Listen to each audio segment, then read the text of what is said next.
kesulitan dalam menjalani hubungan dengan teman-teman kamu ya di sekolah. Bisa ceritakan lebih banyak lagi mengenai hal tentang itu? Iya Bu, saya merasa selalu gagal dalam pertemanan dan kayaknya saya aneh deh Ibu. Dan juga kayaknya saya tidak menarik. Jadi orang-orang nggak mau berteman dengan saya. Oh, seperti itu. Jadi Nadia ini ada perasaan bahwa kamu aneh atau tidak menarik yang membuat Nadia ini sulit berteman. Kalau boleh kita beri nama pada perasaan ini, misalnya si penghalang sosial. Bagaimana menurutmu Nadia? Iya Bu, bisa Ibu. Dan rasanya memang seperti ada penghalang sosial Ibu, karena yang bikin saya dijauhi, jadi kayak ada yang menghalangi orang-orang dekat dengan saya. Oh ya, oke. Jadi si penghalang sosial ini sering muncul dalam situasi apa, Nadia?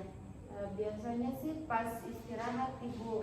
Nah, waktu semua orang bicara-bicara dengan temannya, saya malah bingung mau cerita sama siapa, ngobrol sama siapa, atau pas kerja kelompok saya takut ketika saya mengungkapkan pendapat atau ide saya ditolak begitu saran saya Seperti itu ya Nadia. Jadi si penghalang sosial ini membuat kamu takut ditolak. Tapi aku penasaran, apakah pernah ada di saat dimana si penghalang sosial ini tidak mengendalikanmu?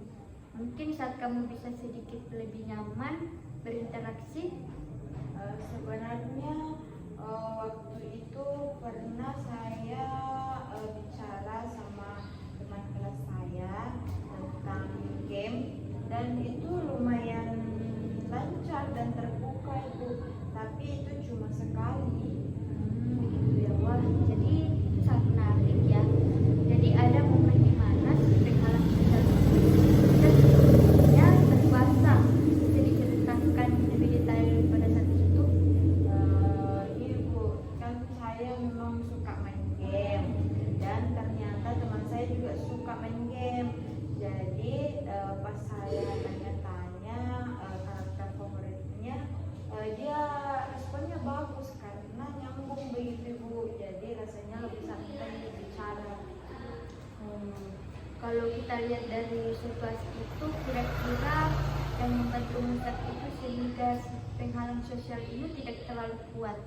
Apa yang membuat kira-kira membantu itu? Menurut saya Bu, karena topiknya saya suka, dan sehingga saya merasa tidak gugup.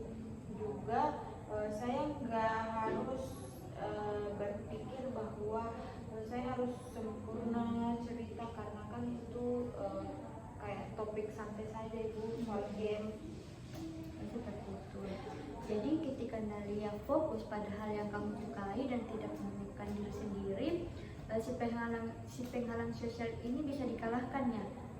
Kalau begitu, apa yang bisa kamu lakukan untuk memperluas momen-momen seperti itu?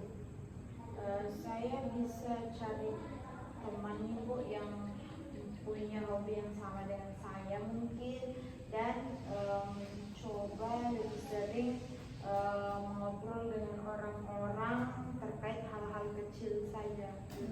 Iya, iya, Nadia. Itu udah bagus. Jadi meskipun si penghalang sosial kadang muncul, kamu punya strategi untuk mengurangi pengaruhnya. Aku mendengar jika si penghalang sosial bisa bicara, apa yang akan dia katakan tentang rencanamu ini?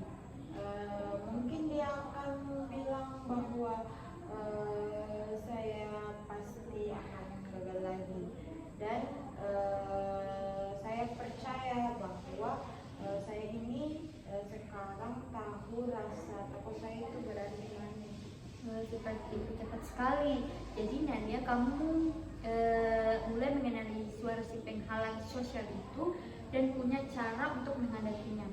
Aku sangat menghargai usahamu hari ini. Terima kasih banyak ya. Semangat melawan rasa si penghalang session itu. Baik Ibu, terima kasih. Iya.